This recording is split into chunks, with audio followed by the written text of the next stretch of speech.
గతంలో తెలుగుదేశం పార్టీ అభిమానులు, జనసేన అభిమానులు, భారతీయ జనతా పార్టీ అభిమానులు అందరికీ నా హృదయపూర్వక నమస్కారాలు. ఈరోజు పెద్దలు నారా చంద్రబాబు నాయుడు గారు గతంలో నా ప్రాణాలకి ముప్పు వాటిల్లినప్పుడు ఆ రోజు రాత్రి ఆయన నిద్రపోకుండా లాయర్స్తో మాట్లాడటమే కాకుండా నా కుటుంబ సభ్యులు అందరినీ, నా భార్యని, నా కుమార్తెను, కొడుకును కూడా తొందరపడొద్దమ్మా, నేను ఉన్నాను అని చెప్పి, ఉన్నాను విన్నాను అని సొల్లు కబుర్లు చెప్పేవాళ్ళు కాదు. నిజంగా ఆయన నాకు ఉన్నారు, నిజంగా ఆయన నా ఆక్రోశం విన్నారు కాబట్టి ఇప్పుడు ఆయన చెప్పినట్టు నేను మీ ముందు బ్రతికున్నా. సో కాబట్టి నేను ఆయనకి ఎంతో రుణపడి ఉన్నాను. ఇక నుంచి కొన్ని కారణాల వల్ల నేను 4 ఏళ్ళు దూరంగా ఉండవలసి వచ్చింది. అయినా చంద్రబాబు నాయుడు గారి చొరవతో ఈరోజు నేను మళ్ళీ మీ ముందుకు రావడం జరిగింది. ఎప్పుడూ నేను ముందుగా చంద్రబాబు నాయుడు గారికి, అలాగే మీ అందరికీ నేను రుణపడి ఉంటాను. మీ రుణం నేను తీర్చుకుంటాను. అతి త్వరలో జూన్ 4వ తారీఖు ప్రపంచం సృష్టించబోతున్నారు నారా చంద్రబాబు నాయుడు గారు. అలాగే ఆయనకి తోడుగా పవన్ కళ్యాణ్ గారు, పైన నరేంద్ర మోడీ గారు. ఈ కలయిక నేను సంవత్సరంగా చెప్తున్నా, త్రిమూర్తుల కలయిక ఉంటుంది అని.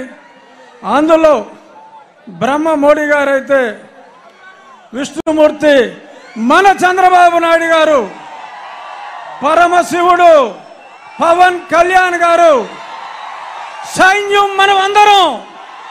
జై తెలుగుదేశం, జై చంద్రబాబు నాయుడు గారు, జై మోడీ, జై పవన్ కళ్యాణ్. Thank you. ఇప్పుడు ఈ విషయంలోనే మీకు అందరికీ ఒక క్లారిటీ ఇవ్వాల్సిన అవసరం ఉంది. ఈ 5 సంవత్సరాలు ఈ నియంత ఎవరైతే అహంకారిగా ఈ రాష్ట్రంలో ముఖ్యమంత్రి అయ్యాడో, అధికార దుర్వినియోగం చేసి ప్రజా సమస్యలపైన ఎవరైనా నోరెత్తి వాళ్ళ నోరు మూయించే పని చేశాడు. ఎవరైనా కానీ గట్టిగా మాట్లాడితే ముందు పోలీసులు పంపించేవారు, ఆ తర్వాత సిబిసిఐడిని పంపించేవారు. శనివారం అయితే ప్రొక్లైన్స్ పంపించి ఎక్కడికక్కడ వాళ్ళ ఆస్తులన్నీ కూడా ధ్వంసం చేసేవారు. శుక్రవారం సాయంత్రం అరెస్ట్ చేసి బెయిల్ కూడా రాకుండా మళ్లీ వాళ్ళని కస్టడీకి పంపించేవాళ్ళు. నేను 5 ఏళ్లు చూశాను, చాలా మందిని చూశాను, చాలా మందిని కాపాడాను. కొంతమంది అయితే నేను కాపాడలేక, నన్ను చేరలేక జీవితం మీద ఆశ వదులుకొని ఆత్మహత్య చేసుకునే పరిస్థితికి వచ్చారు. తమిళ్లో ఒక విషయం చెప్తున్నా మీ అందరికీ. ఒక అబ్దుల్ సలీం అనే వ్యక్తి నంద్యాలలో వీళ్ళ వేధింపులు భరించలేక ఏం చేయాలనో దిక్కు తెలియకుండా చనిపోవాలని నిర్ణయించుకున్నాడు. ఈ పోలీసులు భార్యను పిలిచి, నీ భర్త చనిపోతే నీ కథ చూస్తావని చెప్తే భార్య భర్త ముందర బాధపడడం మొదలుపెట్టింది. నువ్వు పోతే నా మీద పడతారు, అవసరమైతే నీతో కూడా నన్ను కూడా తీసుకుపోమంటే భర్త ఆ రోజు నిర్భరం చేసుకుని ఇద్దరం చనిపోతామని నిర్ణయించుకున్నారు. కానీ మళ్ళా ఆలోచించారు, మనం ఇద్దరం చనిపోతే ఈ పిల్లలు ఏమవుతారని ఆలోచించారు. అప్పుడు ఇద్దరు కలిసి కఠినమైన నిర్ణయం తీసుకున్నారు.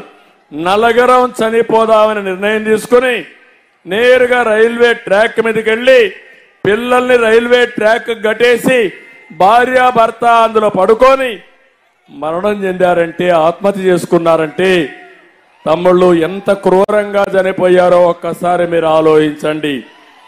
అంటే మొన్నే మీరు చూశారు ఇంకొకటి, ఎక్కడైతే కడప జిల్లాలో, అన్నమయ్య జిల్లాలో ఒంటిమిట్టలో సొంత ఆస్తి ఒక చేనేత కుటుంబం.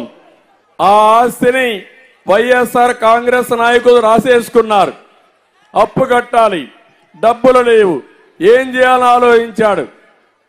ఊరూరు తిరిగాడు, అప్పులు చేశాడు, లంచాలు ఇచ్చాడు, ఎవ్వరూ కరుణించలేదు. ఇంకా జీవితంలో బతకలేమని నేరుగా పోయి రైల్వే ట్రాక్ కింద పెట్టి ట్రైన్ కింద యాక్సిడెంట్ చనిపోయాడు. దాని కింద ఆత్మహత్య చేసుకున్నాడు. ఆ వార్తని భార్య పిల్ల విషం తాగి చనిపోయారు.